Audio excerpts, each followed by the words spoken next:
اگر حوصلہ شکن مراحل آئیں، اس کوشش میں آپ نے تھکنا نہیں اگر تھکا دینے والے مرحلے آئیں، اس لیے کہ مقصد سے وہی لوگ مخلص ہوتے ہیں کہ جو ہر حال میں اپنی کوشش کو جاری رکھتے ہیں کہ ہم نے یہ مقصد حاصل کرنا ہے۔ دوسری بات شکر کی۔ شکر کہتے ہیں کہ آپ نے جو منزل متعین کی تھی، جس کے لیے آپ نے جد و جہد کا آغاز کیا اور انتہائی نامساعد حالات میں بھی آپ نے محنت کو نہ چھوڑا، نہ محنت میں کمی کی، اور محنت آپ نے جاری رکھی یہاں تک کہ آپ نے منزل کو پا لیا، حاصل کر لیا، اسے شکر کہتے ہیں۔ گویا صبر، استقامت، مستقل مزاجی، جد و جہد اور منزل کی طرف سفر کو جاری رکھنا، یہ صبر ہے۔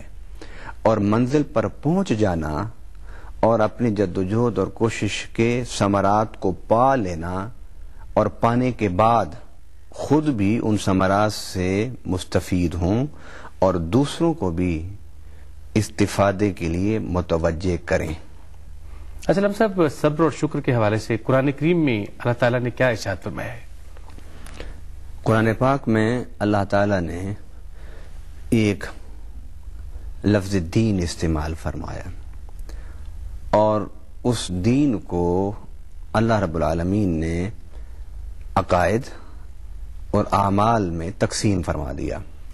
پھر اعمال کی دو قسمیں بیان فرمائیں، ایک انفرادی اعمال اور ایک اجتماعی اعمال۔ گویا دین فکر و عمل کا مجموعہ ہے، دین انفرادیت و اجتماعیت کا مجموعہ اور اجتماع ہے۔ اب اس دین کو ہم نے لے کر چلنا ہے اپنی زندگیوں میں، اس کے لیے جد و جہد کرنی ہے، اس کے لیے محنت کرنی ہے، اسے آگے بڑھانا ہے، اس پر خود بھی عمل کرنا ہے اور دوسروں کو بھی عمل کی تلقین کرنی ہے۔ جبر نہیں، عمل کی تلقین۔ اسلام میں صرف ابلاغ اور بلاغ کی بات ہے، جبر کی بات نہیں ہے اسلام میں۔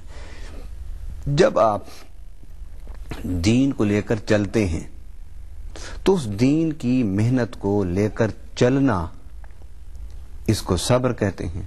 اور جب آپ اس محنت کے نتائج اور ثمرات آپ اٹھا رہے ہوں تو اس کو شکر کہتے ہیں۔ گویا دین ایک فکر ہے، دین ایک نظریہ ہے، دین ایک سوچ ہے، اور اس کی عملی محنت، عملی جد و جہد اور کوشش، اسے صبر و شکر کہتے ہیں۔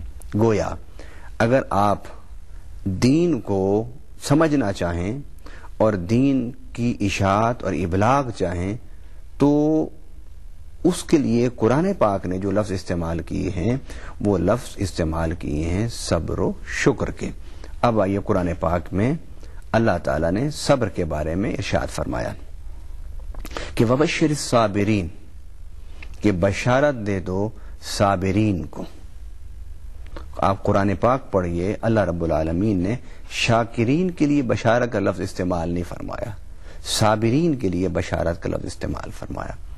کیا مطلب ہے صابرین کو بشارت دے دو؟